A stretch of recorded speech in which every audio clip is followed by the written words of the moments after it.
राधा वल्लभ शरीर श्री वृंदावन श्री वंचन पहाड़ों पर रहकर सांसारिक जीवों में नवचेतना का निर्माण करने वाली स्कंदन माता नवरात्रि में 5वें दिन इस देवी की पूजा अर्चना की जाती है। कहते हैं कि इनकी कृपा से मूड भी ज्ञानी हो जाता है। स्कंदन कुमार कार्तिकेय की माता के कारण इन्हें स्कंदन माता नाम से भी अभिहित किया गया है। इनके विग्रह में भगवान स्कंद बाल रूप में इनकी गोद में विराजित हैं। इस देवी की 4 भुजाएं हैं। ये दाएं तरफ की ऊपर वाली भुजा से स्कंदन को गोद में पकड़े हुए हैं। नीचे वाली भुजा में कमल का पुष्प है। बाएं तरफ ऊपर वाली भुजा में वर मुद्रा में है और नीचे वाली भुजा में कमल पुष्प है। इनका वर्ण एकदम शुभ्र है। ये कमल के आसन पर विराजमान रहती हैं, इसलिए इन्हें पदासना भी कहा जाता है। सिंह इनका वाहन है। सूजी बोले, इस अलौकिक एवं विचित्र कथा को सुनकर पुनः सुनने की इच्छा वाले अगस्त्य जी ने बड़ी विनम्रतापूर्वक भगवान कार्तिकेय से कहा। अगस्त्य जी बोले, हे देव सेनापते, हे देव, मैंने ये विचित्र कथा सुन ली। अब आप श्रीमद् देवी भागवत का दूसरा महात्म्य मुझे बताइए। कार्तिकेय जी बोले, हे मित्रा वरुण से प्रकट होने वाले मुनि, अब आप यह कथा सुने जिसके एक अंश में भागवत की महिमा कही गई हो, धर्म का विशद वर्णन किया गया हो और गायत्री का प्रसंग आरंभ करके उसकी महिमा दर्शाई गई हो। उसे भागवत के रूप में जाना जाता है। ये पुराण देवी भागवती के महात्म्य से परिपूर्ण होने के कारण देवी भागवत कहा जाता है। वे परा भगवती ब्रह्मा विष्णु और महेश की आराध्य हैं। रथा नाम से विख्यात एक महान बुद्धि संपन्न मुनि थे। रेवती नक्षत्र अंतिम भाग गढ़ानत योग में उनके यहाँ समयानुसार एक पुत्र उत्पन्न हुआ। उन्होंने उस पुत्र को जातक्रम आदि क्रियाएं तथा चूड़ाकरण एवं उपनयन आदि संस्कार भी विधिपूर्वक संपन्न किए। महात्मा ऋतुवाक के यहाँ जब से वो पुत्र उत्पन्न हुआ, उसी समय से वे शोक तथा रोगग्रस्त रहने लगे और क्रोध एवं लोभ ने उन्हें घेर लिया। उस बालक की माता भी अनेक रोगों से ग्रसित होकर नित्य शोकाकुल और अति दुखी रहने लगी। मुनि ऋतुवाकु अत्यंत दुखी और चिंतित होकर सोचने लगे कि ऐसा क्या कारण है कि मेरे यह अत्यंत दुर्मति पुत्र उत्पन्न हुआ। तरुणावस्था को प्राप्त होने पर उसने किसी मुनि पुत्र की पत्नी का बलपूर्वक हरण कर लिया। वह दुर्बुद्धि अपने माता पिता की शिक्षाओं पर कभी भी ध्यान नहीं देता था। तदंतर अत्यंत दुखित मन वाले ऋतुवाक ने यह कहा कि मनुष्यों के लिए पुत्रहीन रह जाना अच्छा है, किंतु कुपुत्र की प्राप्ति कभी भी ठीक नहीं है। कुपुत्र स्वर्ग में गए हुए पितरों को भी नरक में गिरा देता है। वो जब तक जीवित रहता है तब तक माता पिता को केवल कष्ट ही देता रहता है। अतएव माता पिता को कष्ट पहुंचाने वाले पापी कुपुत्र के जन्म को धिक्कार है। ऐसा पुत्र मित्रों को न तो उपकार कर सकता है और न शत्रुओं का अपकार ही संसार में वे मानव धन्य हैं जिनके घर में परोपकार परायण तथा माता पिता को सुख देने वाला पुत्र हुआ करता है। कुपुत्र से कुल नष्ट हो जाता है, कुपुत्र से यश नष्ट हो जाता है और कुपुत्र से लौकिक तथा पारलौकिक दोनों जगत में दुख तथा नारकीय यातनाएं भोगनी पड़ती हैं।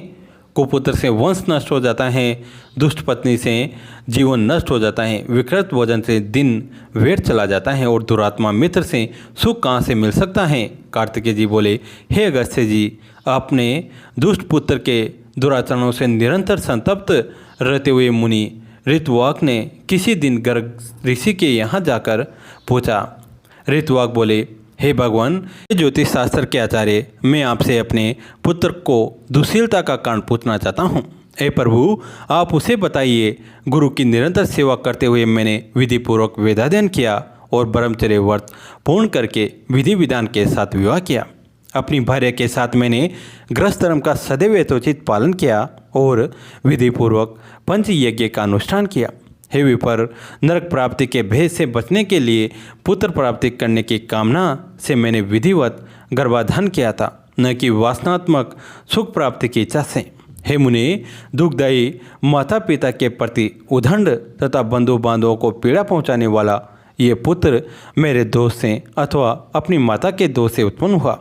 तब ज्योतिष शास्त्र के ज्ञाता गर्गचार्य ने मुनि ऋतुवाक का ये वचन सुनकर सभी कारणों पर सम्यक रूप से विचार करके कहा गर्गाचार्य जी बोले, हे मुनि, इसमें न तो आपका दोष है, न बालक की माता का दोष है और न तो कुल का दोष है। रेवती नक्षत्र का अंतिम भाग गढ़ांत योग ही इस बालक की दुर्विनता का दोष है। हे मुनि, अशुभ वेला में आपके पुत्र का जन्म हुआ है, इसी कारण ये आपको दुख दे रहा है। इसमें लेस मात्र भी अन्य कोई कारण नहीं है। अतः हे ब्राह्मण, इस दुख के शमन के लिए आप प्रयत्नपूर्वक समस्त दुर्गतियों का विनाश करने वाली कल्याणी जगदम्बा दुर्गा की आराधना कीजिए। गर्गाचार्य जी का वचन सुनकर ऋतुवाक मुनि क्रोध से मूर्छित हो गए और उन्होंने रेवती को शाप दे दिया कि वह आकाश से नीचे गिर जाए। ऋतुवाक के शाप देते ही चमकता हुआ रेवती नक्षत्र सभी लोगों के देखते देखते आकाश से कुमुद पर्वत पर जा गिरा। वह कुमुद पर्वत रेवती के गिरने के कारण रेवतक नाम से प्रसिद्ध हुआ और उसी समय से वो अत्यंत रमणीक हो गया। रेवती को शाप देकर मुनि ऋतुवाक ने महर्षि गर्ग द्वारा बताए गए विधान के अनुसार देवी भागवती की सम्यक आराधना कर सुख और सौभाग्य प्राप्त किया। कार्तिकेय जी बोले, हे अगस्त्य जी, उस रेवती नक्षत्र के महान तेज से एक अन्य कन्या उत्पन्न हुई, जो अनुपम रूपवती होने के कारण लोक में दूसरी लक्ष्मी की भांति प्रतीत हो रही थी।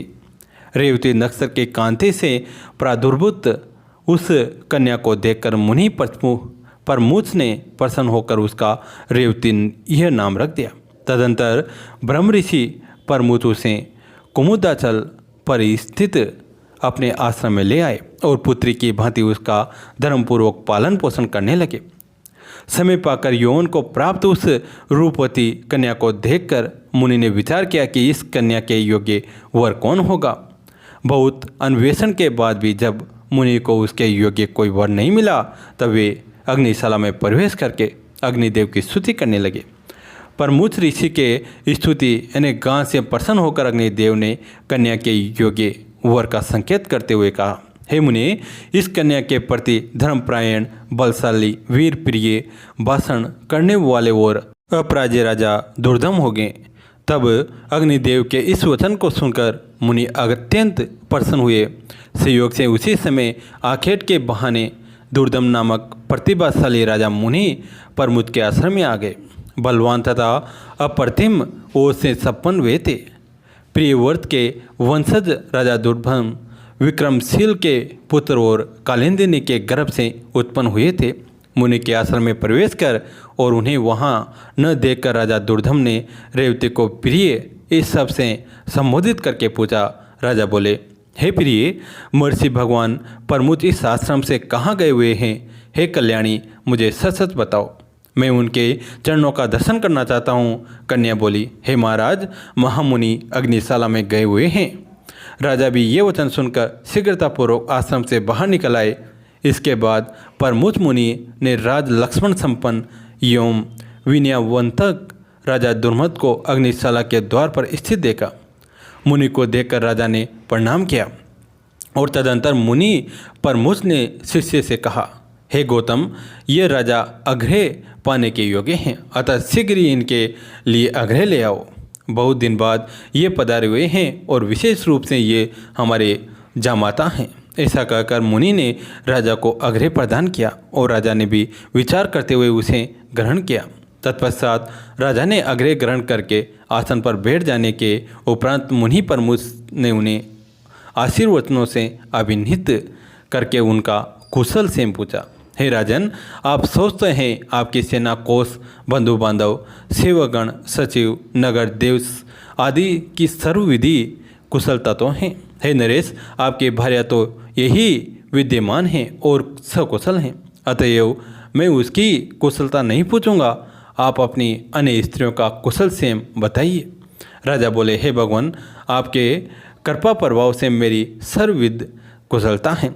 हे ब्राह्मण, अब मेरी यह जिज्ञासा है कि मेरी कौन सी भार्या यहाँ हैं? ऋषि बोले, हे पृथ्वीपते, संसार में अप्रतिम लावण्य से संपन्न रेवती नामक आपकी पत्नी यहाँ ही रहती हैं, क्या आप उसे नहीं जानते? राजा बोले, हे प्रभु, सुभद्रा आदि मेरी पत्नियाँ तो घर पर ही हैं। भगवान, मैं तो केवल उन्हें ही जानता हूँ, मैं रेवती को तो नहीं जानता। ऋषि बोले, हे महामते, हे राजन, इसी समय प्रिय के संबोधन से आपने जिससे पूछा था, अपनी उस योग्यतम प्रिया को अपने क्षण भर में ही बुला दिया। राजा बोले, हे मुनि, आपने जो कहा वो असत्य नहीं है, किंतु मैंने तो सामान्य रूप से ऐसा कह दिया था। इसमें मेरा कोई दूषित भाव नहीं था, अतः आप मेरे ऊपर क्रोध न करें। ऋषि बोले, हे राजन, आपका भाव दूषित नहीं था, अपितु आपने सत्य ही कहा था। अग्निदेव के द्वारा प्रेरित किए जाने पर ही आपने ऐसा कहा था। इसका पति कौन होगा, ऐसा मेरे द्वारा आज अग्निदेव से पूछे जाने पर उन्होंने कहा था कि इसके पति निश्चित रूप से राजा दुर्धम ही होंगे। हे महिमते, अतः मेरे द्वारा प्रदत्त इस कन्या को आप स्वीकार कीजिए। आप इसे प्रिय ऐसा संबोधित भी कर चुके हैं, अतएव अब शंका रहित होकर किसी अन्य का विचार में न पड़े। मुनि का ये वचन सुनकर राजा दुर्मुद चिंतन करते हुए चुप हो गए और मुनि उन्हें वैवाहिक अनुष्ठान की तैयारी में जुट गए। इसके बाद विवाह कार्य के लिए मुनि को तत्पर देखकर रेवती ने कहा, हे तात, आप मेरा विवाह रेवती नक्षत्र में ही संपन्न कराए। ऋषि बोले, वस्त विवाह के योग्य अन्य बहुत से नक्षत्र हैं, रेवती विवाह कैसे होगा, क्योंकि रेवती तो आकाश में स्थित ही नहीं है। कन्या बोली, रेवती नक्षत्र के अतिरिक्त अन्य कोई भी नक्षत्र मेरे विवाह के लिए उचित नहीं है, अतः मैं प्रार्थना करती हूँ कि आप मेरा विवाह रेवती नक्षत्र में ही करें। ऋषि बोले, पूर्व काल में मुनि ऋतुवाक ने रेवती नक्षत्र को पृथ्वी पर गिरा दिया था। इस प्रकार अन्य नक्षत्र में यदि तुम्हारी श्रद्धा नहीं है, तब तुम्हारा विवाह कैसे होगा। कन्या बोली, तात, क्या केवल एक ऋतुवाक ने ही तपस्या की है? क्या आपने मन वचन क्रम से ऐसी तप साधना नहीं की है? हे पिताजी, मैं आपके तपोबल को जानती हूँ। आप जगत की सृष्टि करने में समर्थ हैं, अतः आप अपने तप के प्रभाव से रेवती को पुनः आकाश में स्थापित करके उसी नक्षत्र में मेरा विवाह कीजिए। ऋषि बोले, तुम्हारा कल्याण हो, तुम जैसा मुझसे कह रही हो वैसा ही होगा। तुम्हारे हितार्थ में आज ही रेवती नक्षत्र को सोमवार यानी नक्ष मंडल में स्थापित करूँगा। कार्तिकेय जी बोले, हे अगस्त्य जी, ऐसा कहकर मुनि ने अपने तपोबल से शीघ्र ही पूर्व की भांति रेवती नक्षत्र को फिर से नक्षत्र मंडल में स्थापित कर दिया। तदंतर मुनि प्रमुचन रवता नक्षत्र में विवाहित विधि के अनुसार महात्मा राजा दुर्मद को वो रेवती कन्या सौंप दी। इस प्रकार कन्या का विवाह कर देने के उपरांत मुनि ने राजा से कहा, हे वीर, तुम्हारी क्या अभिलाषा है, मुझे बताओ, मैं उसे पूरी करूँगा। राजा बोले, हे मुनि, मैं स्वयंभू मनु के वंश में उत्पन्न हुआ हूँ, अतः मैं यही कामना करता हूँ कि आपकी कृपा से मुझे मनवंतराधिपति पुत्र की प्राप्ति हो। मुनि बोले, यदि आपकी यह अभिलाषा है तो आप देवी भागवती की आराधना कीजिए। ऐसा करने पर आपका पुत्र मनु अवश्य ही मनवंतरापति होगा। श्रीमद् देवी भागवत जो पंचम पुराण के रूप में विख्यात हैं, उसका 5 बार श्रवण करने के उपरांत आपको मनोवांछित पुत्र प्राप्त होगा। रेवती के गर्भ से उत्पन्न रेवत नाम वाला 5वां मनुवेद वेता, शास्त्रों के तत्वों को जानने वाला धर्मपरायण तथा अपराजय होगा। मुनि पर मुझ के इस प्रकार कहने पर प्रसन्न होकर प्रतिभा संपन्न राजा दुर्मद ने मुनि को प्रणाम किया और वे भार्या रेवती के साथ अपने नगर चले गए। महामती राजा दुर्दम ने अपने पितामह से प्राप्त राज्य पर शासन किया और उस धर्मात्मा ने ओरस पुत्रों के भांति अपनी प्रजाओं का पालन किया। एक बार उनके यहाँ महात्मा लोमस ऋषि पधारे। राजा दुर्मद ने उन्हें प्रणाम किया और उनका विधिवत पूजन कर दोनों हाथ जोड़कर कहा। राजा बोले, हे भगवान, हे मुनि, यदि आप कृपा करें तो मैं पुत्र प्राप्ति की कामना से आपसे देवी भागवत नामक पुराण सुनना चाहता हूँ। राजा का ये वचन सुनकर लोमस मुनि प्रसन्न हो गए और बोले, हे राजन, आप धन्य हैं, क्योंकि तीनों लोकों की जननी देवी भागवती में आपकी ऐसी भक्ति हो गई है। देव दानव तथा मानव की आराध्य परा भागवती जगदम्बा में यदि आपकी भक्ति उत्पन्न हुई है तो आपकी कार्य सिद्धि अवश्य होगी। अतएव हे राजन, मैं आपको श्रीमद् देवी भागवत सुनाऊंगा, जिसके सुनने मात्र से कुछ भी रह जाता दुष्प्राय नहीं है। ब्राह्मण ऐसा कहकर मुनि ने किसी शुभ दिन में कथा का आरंभ किया। अपनी पत्नी के साथ राजा ने 5 बार श्रीमद् देवी भागवत पुराण का विधिवत श्रवण किया। कैसी लगी आज की कथा? अगर अच्छी लगी तो अपने दोस्तों के साथ, फैमिली के साथ शेयर करें। कहानी अंत तक सुनने के लिए आप सभी का तहे दिल से धन्यवाद। राधा वल्लभ श्री वृंदावन श्री वंचन। नवरात्र के चौथे दिन दुर्गा जी के चतुर्थ स्वरूप माँ कुसमुंडा की पूजा और अर्चना की जाती है। माना जाता है कि सृष्टि की उत्पत्ति से पूर्व जब चारों ओर अंधकार था और कोई भी जीव जंतु नहीं था, तो माँ दुर्गा ने इस अंड यानी ब्रह्मांड की रचना की थी। इसी कारण उन्हें कुसमुंडा कहा जाता है। सृष्टि की उत्पत्ति करने के कारण इन्हें आदिशक्ति नाम से भी अभिहित किया जाता है। इनके स्वरूप का वर्णन करते हुए शास्त्रों में कहा गया है कि इनकी 8 भुजाएं हैं और ये सिंह पर सवार हैं। माँ कुसमुंडा के 7 हाथों में चक्र, गदा, धनुष, कमंडल, अमृत से भरा हुआ कलश, बाण और कमल का फूल है तथा 8वें हाथ में जपमाला है जो सभी प्रकार की सिद्धियों से युक्त हैं। सूत जी बोले, हे मुनिवरों, अब आप लोग एक अन्य इतिहास सुनिए जिसमें इस देवी भागवत के महात्म्य का वर्णन किया गया है। एक बार कुंभी योनि लोपामुद्रापति महर्षि अगस्त्य ने कुमार कार्तिकेय के पास जाकर उनकी भली भांति पूजा करके उनसे विविध प्रकार की बातें पूछी। भगवान कार्तिकेय ने दान, तीर्थ, व्रत आदि के महात्म्य से परिपूर्ण अनेक कथाओं का वर्णन उनसे किया। उन्होंने वाराणसी, मणिकर्णिका, गंगा तथा अनेक तीर्थों के महात्म्य का अत्यंत विस्तार पूर्वक वर्णन किया। उसे सुनकर अगस्त्य मुनि परम प्रसन्न हुए और उन्होंने महातेजस संपन्न कुमार कार्तिकेय से लोक कल्याण के लिए पुनः पूछा। अगस्त्य जी बोले, हे तारकी रूप, हे भगवान, हे प्रभु, आप मुझे देवी भागवत के महात्म्य तथा उसके श्रवण की विधि भी बताइए। श्रीमद् देवी भागवत नामक पुराण सभी पुराणों में अति श्रेष्ठ है, जिसमें तीनों लोकों की जननी साक्षात सनातनी भगवती की महिमा गाई गई है। कार्तिकेय बोले, हे ब्राह्मण, श्रीमद् देवी भागवत के महात्म्य को विस्तार पूर्वक कहने में कौन समर्थ है? मैं इस समय संक्षेप में इसे कहूँगा, आप सुनिए। जो शाश्वत सच्चिदानंद रूपा भोग तथा मोक्ष प्रदान करने वाली जगदम्बा हैं, वे स्वयं इस पुराण में विराजमान रहती हैं। अतएव हे मुनि, ये श्रीमद् भागवत उन जगदम्बा की वाकई मूर्ति है जिसके पठन एवं श्रवण से इस श्लोक में कुछ भी दुर्लभ नहीं है। विवस्वा के एक पुत्र हुए जो सरदादेव नाम से प्रसिद्ध थे। सनातन रहित होने के कारण उन राजा सरदादेव ने वशिष्ठ मुनि की अनुमति से पुत्रेष्ट यज्ञ किया। तत्पश्चात मनु सरदादेव की भार्या सरदा ने यज्ञ के होता से प्रार्थना की, हे ब्राह्मण, आप कोई ऐसा उपाय करें जिससे मुझे कन्या की प्राप्ति हो। अतः होता ने मन में कन्या प्राप्ति का संकल्प करते हुए आहुति डाली और उसके विपरीत भाव के फलस्वरूप एक कन्या उत्पन्न हुई जिसका नाम इला रखा गया। इसके बाद पुत्री को देखकर उदास मनने वाले राजा सरदादेव ने गुरु वशिष्ठ से कहा, हे प्रभु, पुत्र प्राप्ति के आपके संकल्प के विपरीत यह कन्या कैसे उत्पन्न हो गई? ये सुनकर महर्षि वशिष्ठ ने ध्यान लगाया। इसमें होता का व्यतिक्रम जानकर वे इलाकों कामनाओं से ईश्वर की शरण में गए।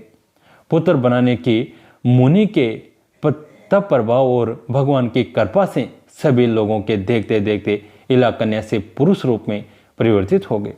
इसके बाद गुरु वशिष्ठ ने पूर्ण रूप से संस्कार करके उसका नाम सुदुमन रखा। वे मनुपुत्र सुदुमन सभी नदियों के निधानभूत सागर की भांति सभी विद्याओं के निधान हो गए। कुछ समय बीतने पर सुदुमन युवा हुए और एक दिन सिंधु देशीय घोड़े पर चढ़कर वे आखेट के लिए वन में गए।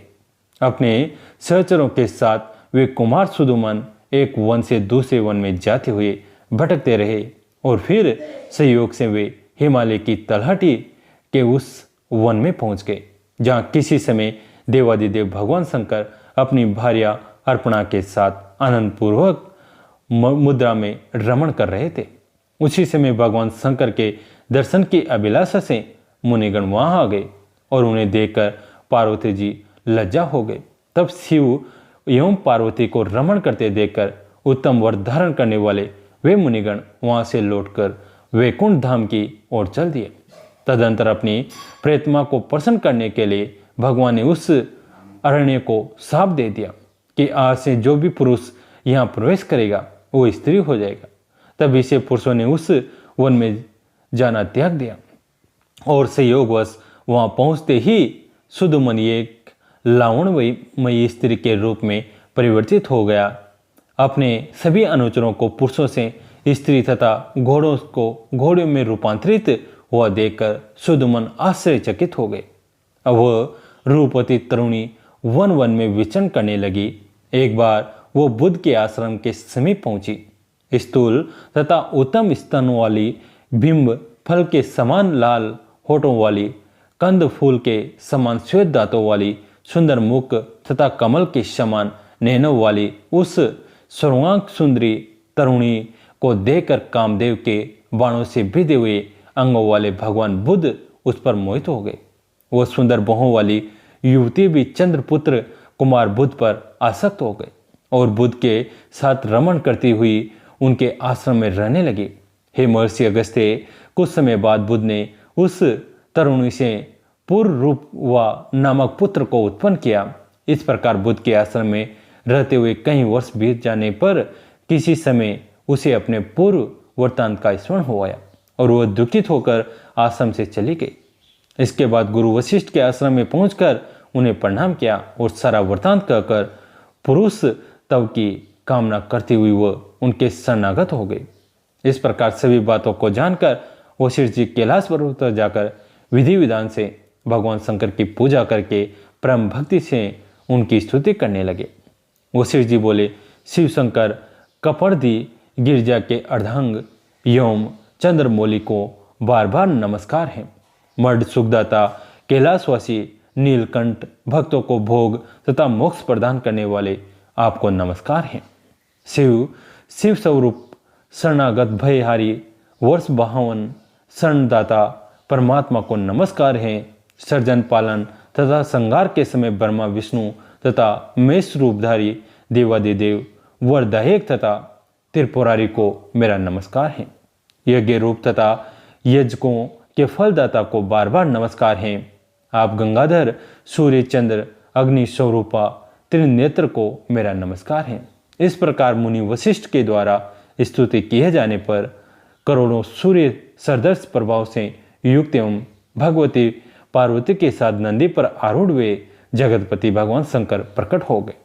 चांदी के पर्वत के समान प्रभाव वाले त्रिनेत्रधारी भगवान चंद्रशेखर शरण में आए हुए मुनिश्रेष्ठ वशिष्ठ से अत्यंत प्रसन्न होकर बोले। श्री भगवान ने कहा, हे विपर से आपके मन में जो भी इच्छा हो वो वर मांगे। उनके इस प्रकार कहने पर गुरु वशिष्ठ ने प्रणाम करके इलाह की पुरुष तत्व प्राप्त के लिए उनसे प्रार्थना की। इसके बाद प्रसन्न होकर शंकर जी ने मुनिश्रेष्ठ वशिष्ठ से कहा कि एक मास तक वो पुरुष रूप में तथा एक मास तक नारी रूप में रहेगा। इस प्रकार शिव जी से वर प्राप्त करके महर्षि वशिष्ठ ने वर प्रदान करने के लिए सदा उत्सुक रहने वाली जगदम्बा पार्वती को प्रणाम किया। करोड़ों चंद्रमाओं की कला कांति से युक्त तथा सुंदर मुस्कान वाली भगवती की समय पूजा करके सदा के लिए इला की पुरुष प्राप्त की कामना से वशिष्ठ जी श्रद्धापूर्वक उनकी स्तुति करने लगे। हे देवी, हे महादेवी, हे भक्तों पर कृपा करने वाली भगवती, आपकी जय हो। हे समस्त देवों की आराध्य स्वरूपा और अनंत गुणों की आधार, आपकी जय हो। हे देवेश्वरी, हे शरणागत वत्सले, आपको बार बार नमस्कार है। हे दुकारिणी, हे दुष्ट दानवों का नाश करने वाली भगवती, आपकी जय हो। हे भक्तों से प्राप्त होने वाली भगवती, हे महामये, हे जगदम्बे, हे भवसागर से पार उतारने के लिए नौका स्वरूपा चरण कमल वाले आपको नमस्कार है।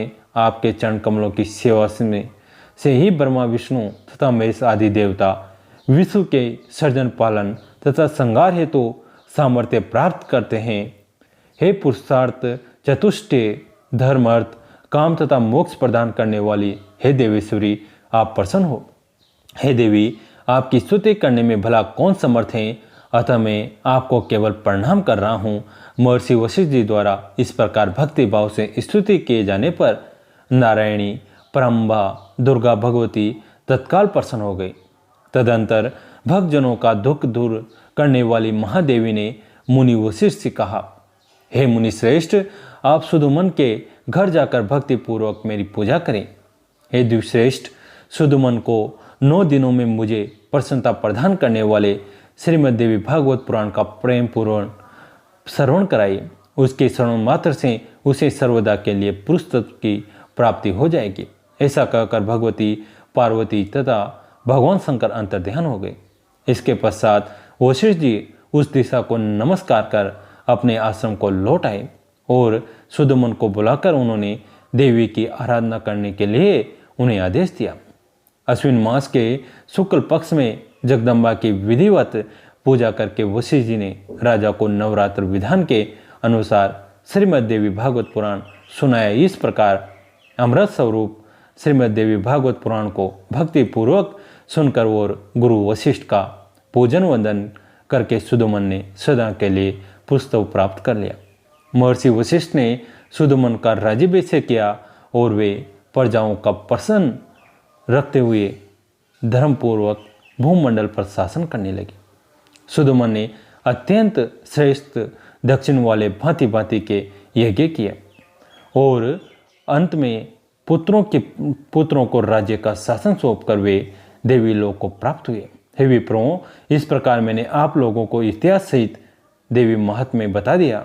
यदि कोई मनुष्य सदा भक्ति के साथ इसे पढ़ता अथवा सुनता है तो वह देवी की कृपा से इस लोक में संपूर्ण कामनाओं की प्राप्ति करके अंत में देवी के ब्रह्म सत्य स्वरूप सालोक्य को प्राप्त कर लेता है।